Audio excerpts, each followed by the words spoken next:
We were 10 when World War II began, and so we could see it from a child's point of view. And it's amazing what you remember, though you weren't old enough to fully understand what was going on. Anne would run and call me, and she'd say, "Quick, Gwenny, we're going to have an air raid." So we'd get all ready. All the street lights were painted black on top, so no light would go up.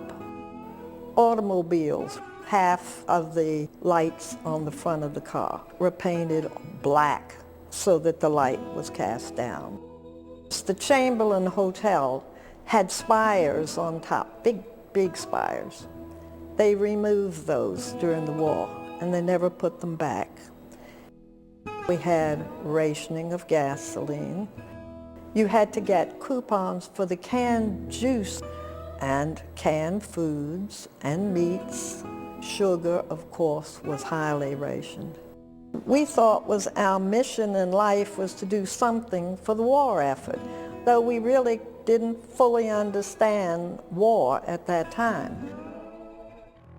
Hampton is one of the most historic towns in America, and settled soon after James goes back that far. Ronald Curry is top of the list, I think, of any football player that's ever played. Undoubtedly the best high school football player I've ever seen. Every game is like a playoff game. One of the all-time classics in Hampton Road. Coming back, there's this man. He just does things naturally. He's a great athlete, he's very intelligent, a great leader, has great rapport with his teammates, so it's hard to beat him.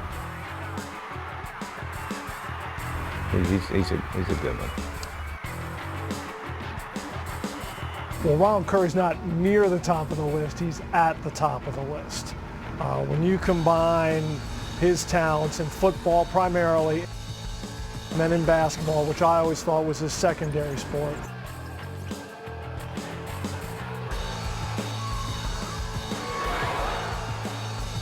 He's the best high school athlete I've ever seen in 25 years in these parts. And what was remarkable was the seamless transition he could make from one sport to the other in less than a week. Curry ran the bootleg to his left and threw into the corner to Noel Rainey for the game winner. He'd win a state championship in football and less than a week later score 30 points on the basketball court. And to me, that was amazing.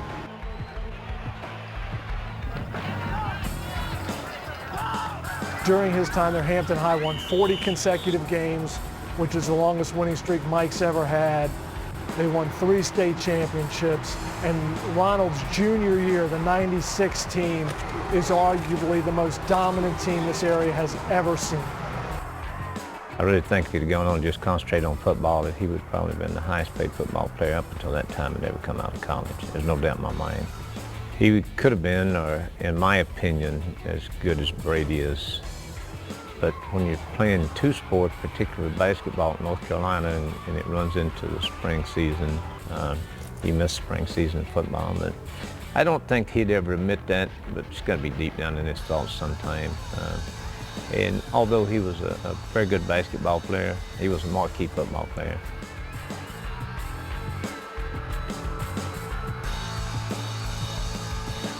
If Ronald Curry had stayed with football all the way through his collegiate career, probably we would have heard a lot more about him.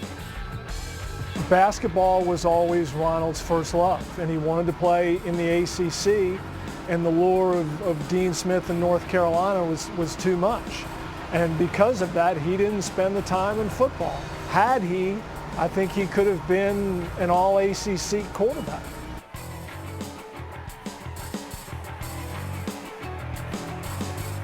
Ronald Curry, one of the best kids ever coached.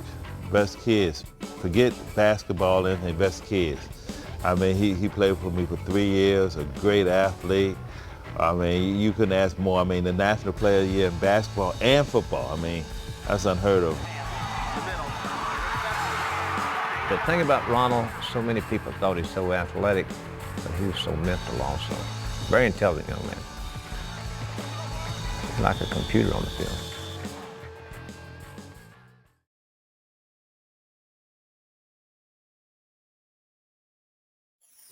Well, my family came here at the end of the Civil War.